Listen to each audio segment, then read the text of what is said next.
I am honestly feeling incredibly excited, but also a bit nervous today. Keep pounding. We have two big updates to talk about right now. First, one undrafted rookie quarterback just triggered a contract bonus after a stellar preseason game and is officially pushing a veteran for our primary backup job. Second, a promising running back earned a terrible 6.6 blocking grade by giving up 2 pressures on just 3 snaps, which could ruin his playing role. I will tell you exactly who these 2 players are in just a second. Please stay until the end, hit that like button, and subscribe to the channel today. Undrafted rookie quarterback Haynes is currently challenging veteran Kenny Pickett for the primary backup role behind starter Bryce Young. My reaction to this news was immediate surprise after watching him flash potential during that electric Pro Football Fame game display against Arizona. He looks sharp and composed, but I want to pump the brakes a little before we crown him the next franchise savior. Is this rise sustainable or just a preseason mirage? And the more I look at this, the contract bonus structure suggests the front office sees legitimate value in his development. While analysts insist he holds no threat to Bryce Young in the starting role, his growth creates real tension for the depth chart. Does this move actually signify a shift in our roster building philosophy? I need to break down the snap counts that could determine who stays. Why would a front office prioritize an undrafted rookie over a known veteran like Kenny Pickett? The reality is that Haynes earned his shot through sheer production during that Hall of Fame game outing, proving he belongs in the conversation. Here is where it gets interesting. His performance immediately triggered specific contract bonuses tied to roster standing, signaling that management sees real long-term potential in his development. Think about the risk involved here. Does this indicate a lack of faith in the current depth chart?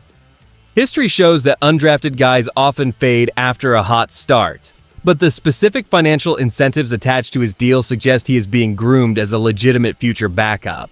I am excited by his raw athleticism, but let us not get ahead of ourselves regarding his immediate impact. Can he realistically leapfrog a veteran before the regular season begins? Now let's shift gears to a major concern involving our rookie running back Jonathan Brooks. During our second preseason contest, he struggled significantly in pass protection, allowing 2 pressures on 3 pass blocking snaps. According to Pro Football Focus, this performance resulted in a dismal 6.6 grade for those specific reps. And this is the part that gets me. Across his 4 total preseason pass protection snaps, he has managed 2 successful reps alongside those 2 failures. Is this just typical rookie adjustment, or should we worry about his third down viability? I am genuinely optimistic about his talent, but I want to pump the brakes a little before expecting him to handle blitzing linebackers immediately. If he cannot sharpen his technique, our front office will likely rely on Chuba Hubbard, Trevor Etienne, or A.J. Dillon to handle those high-leverage situations instead of risking our quarterback. Investing in Jonathan Brooks as a high-value asset makes sense given his explosive potential, yet those pass-blocking numbers are a massive red flag. Is one bad preseason stretch enough to bench a talent like him, or are we just watching typical rookie growing pains in real time? Let's be real. Trusting a running back to anchor the pocket is non-negotiable in modern schemes, and giving up 2 pressures on 3 snaps is simply unsustainable for a starter.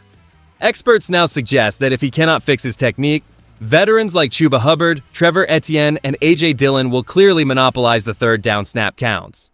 The way I see it, the coaching staff cannot afford to gamble on protection duties when the pressure is mounting. While his raw skill keeps my hope alive, we have to demand better consistency before expecting him to own the field. When you put both of today's stories together, the picture that emerges for our Carolina Panthers is a front office desperately searching for reliable depth while gambling on raw potential. Whether it is Haynes fighting for that QB2 spot or Jonathan Brooks struggling in protection, this is clearly about managing risk.